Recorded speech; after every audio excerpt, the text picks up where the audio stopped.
గోర ఆరోగ్యం ఛానల్ ప్రేక్షకులకు స్వాగతం. ఈరోజు మనం చలికాలంలో ఆస్తమా ఉన్నవాళ్ళు ఏం చేయాలో ఏం చేయకూడదో ఇప్పుడు తెలుసుకుందాం.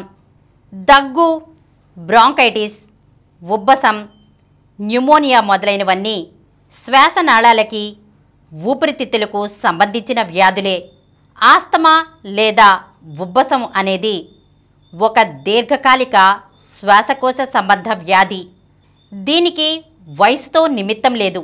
చిన్న, పెద్ద, ఆడ, మగ తేడా లేకుండా ఎవరికైనా రావచ్చు.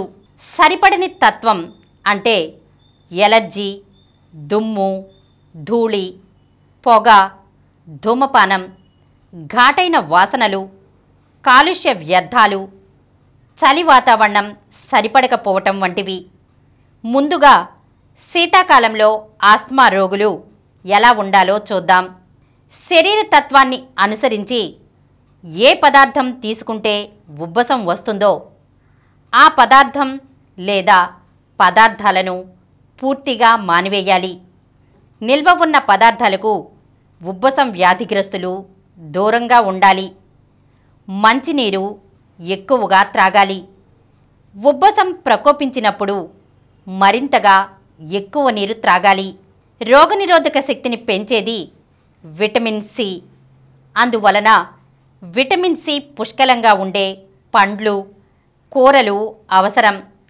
ఆ క్రమంలో ప్రతిరోజు కనీసం ఒక సిట్రస్ పండు అయినా తప్పనిసరిగా తినాలి. మాంసాహారులైతే ఒమేగా 3 ఫ్యాటీ యాసిడ్స్తో కూడిన చేపలను, కోడి మాంసాన్ని తీసుకోవచ్చు. శ్వాసనాళాలలోని జిగురు పొర పల్చబడకుండా ఉండటానికి కోడి మాంసం దోహదం చేస్తుంది. ఆస్తమాతో బాధపడుతున్న వారు చికిత్సకు ప్రాధాన్యం ఇస్తున్నట్లే ఆహారపరమైన మార్పులు చేసుకోవడం కూడా అవసరం అవుతుంది. కొన్ని రకాల ఆహార పదార్థాల విషయంలో వ్యాధి నిరోధక శక్తి ఎక్కువగా స్పందించినప్పుడు అది ఆహారపరమైన అలర్జీలకు దారితీస్తుంది. ఇది కొంతమందిలో ఆస్తమాకు దారితీయవచ్చని వైద్యులు చెబుతున్నారు. ఆస్తమా నుంచి రక్షణనిచ్చే వాటిలో విటమిన్ డిది కీలక పాత్ర. ముఖ్యంగా 6 నుంచి 15 ఏళ్ల మధ్య వయసు పిల్లలకు డి విటమిన్ లోపం లేకుండా చూసుకోవాలి. గుడ్లు, చేపలు, పాలు రూపంలో విటమిన్ డి అందుతుంది. పాలు, గుడ్లు కొందరిలో అలర్జీకి కారణమవుతాయి. పడనివారు వీటిని తీసుకోకూడదు. శరీరంలో విటమిన్ ఏ తగినంత ఉన్న పిల్లలకు ఆస్తమా సమస్య తక్కువగా ఉంటున్నట్లు పలు అధ్యయనాలు గుర్తించాయి. పిల్లలలో విటమిన్ ఏ అధికంగా ఉంటే వారి ఊపిరితిత్తుల పనితీరు మెరుగ్గా ఉంటుందట. క్యారెట్, బ్రకోలీ, ఆలుగడ్డ, పాలకూర తదితర వాటిల్లో విటమిన్ ఏ ఎక్కువగా లభిస్తుంది. రోజు ఒక యాపిల్ తీసుకుంటే ఆస్తమా రిస్క్ తగ్గుతుంది. ఊపిరితిత్తుల పనితీరు మెరుగుపడుతుంది. అరటిపండులో ఉండే పొటాషియం, యాంటీ ఆక్సిడెంట్లు ఆస్తమా నివారణకు ఉపయోగపడతాయి. మెగ్నీషియం తక్కువగా ఉంటే శ్వాసకోశ వ్యవస్థ పనితీరు కూడా తగ్గుతుందని వైద్యులు అంటున్నారు.